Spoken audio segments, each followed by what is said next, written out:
Hi, my name is Theresa Dietz, and this is my book review of The Complete Language of Trees, a definitive and illustrated history by Theresa Dietz. Yeah, so I have previously done a book review of this book by the same author in the same series, but with flowers instead of trees. So if you are interested in that, go check it out. It's in the same playlist as this one titled Flowers Something, so it should be easy to find. Yeah, now I'll just show you what's inside this beautiful book, so you can know if you want to buy it. I think you should. Spoiler alert. So, this is a very beautifully made book. It starts off with the content, as things do. Then there's an introduction, which I found kind of boring actually. And then there is how to use this book, where you are shown what these symbols mean, if it's edible, medicinal, or toxic. And thing to note about this is this part. There may be no specific indication as to what part or parts of the tree are toxic, when they are toxic, if their toxicity is eliminated with ripening, and other such matters. Please be acutely aware that some trees are so extremely poisonous that simply touching them or breathing in the smoke when they may be burning can be fatal. In no way whatsoever is there a recommendation anywhere in this book that any part of a tree represented should be ingested, inhaled, or put directly on skin. Please take the time to do further research on your own with regard to what you are going to touch before you dare to touch it. The internet is a wonderful source of that kind of information. In other words, this is not a book that tells you, or is supposed to tell you, if something is safe or dangerous. I just wanted to note that. Then comes the interesting part, where the trees come in alphabetical order with their Latin names.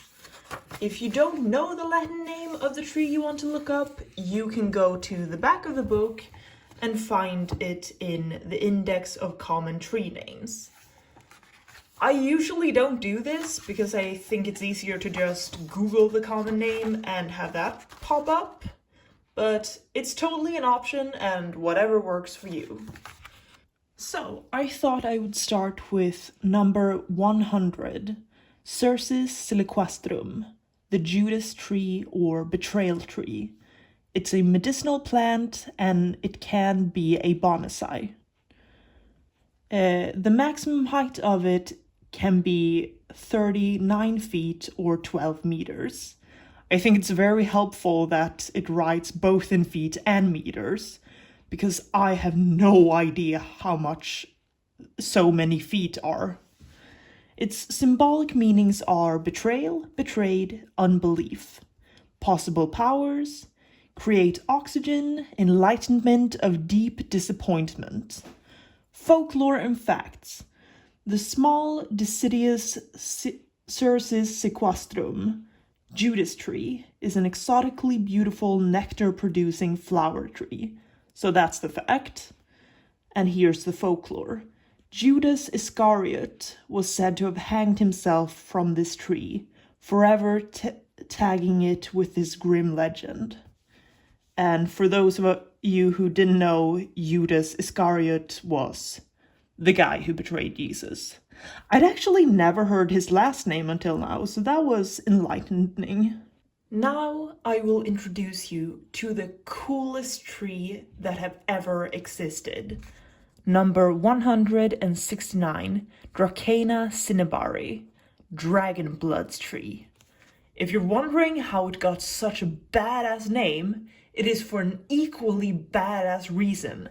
This tree has red sap that looks like blood, and I am so thankful that this book made me aware of its existence.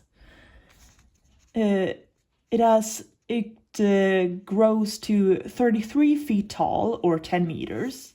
Its symbolic meaning is dragon's blood.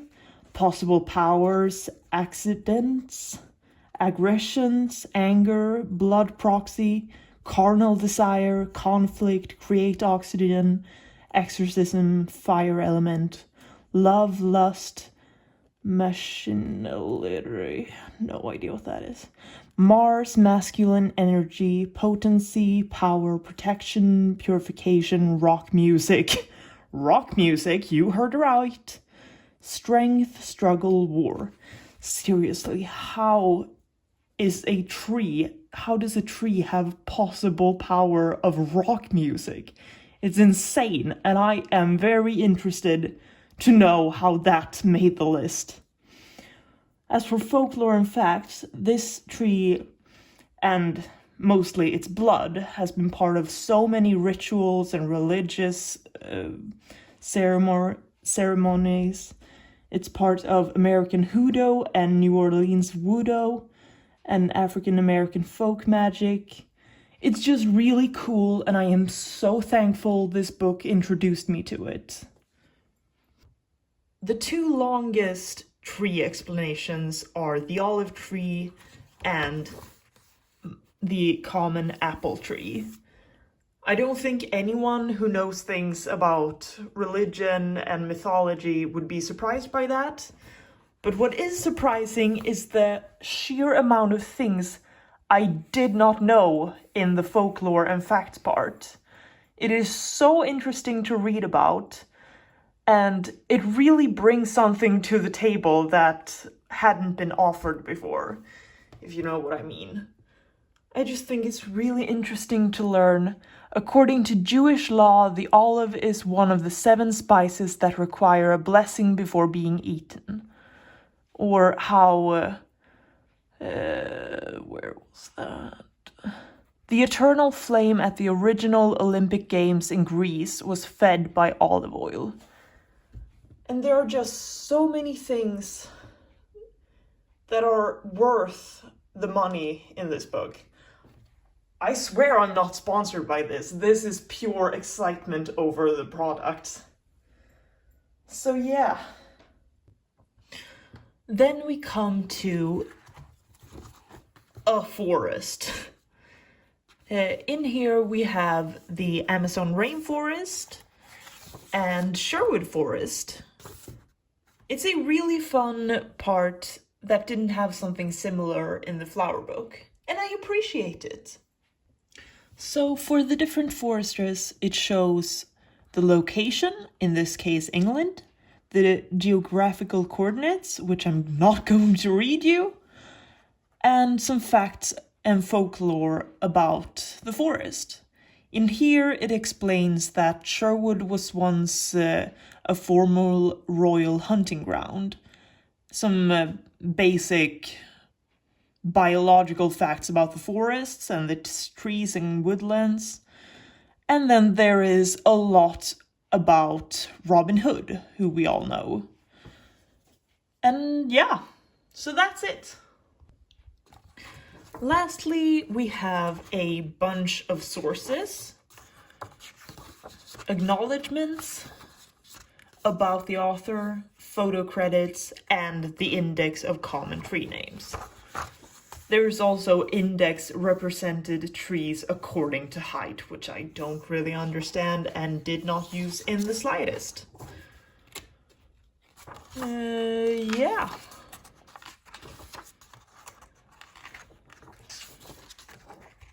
Index of common meanings is the last one. I don't really recommend using it because it has things like above and beyond. And yeah, I have not used this, but maybe you will.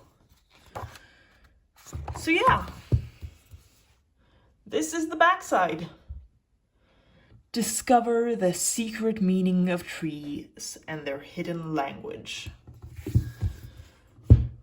So, this is a great book. It is simple and easy to understand, and it and its counterpart, the flower book, has both helped me greatly in my art. Oh, and for those of you who watched my earlier video about this one, yes, the artwork I mentioned in that one is finished, and here it is. Anyway, so tell me why you want this book. I think I've made a pretty compelling argument as to why you should buy it, but if you clicked on a video about a plant symbolism book, there's probably a reason for it. So tell me, is it for art like me, or simply love of learning? Have a nice day, and do check out my other flower content, because there is a lot of it, and there will be more. Bye!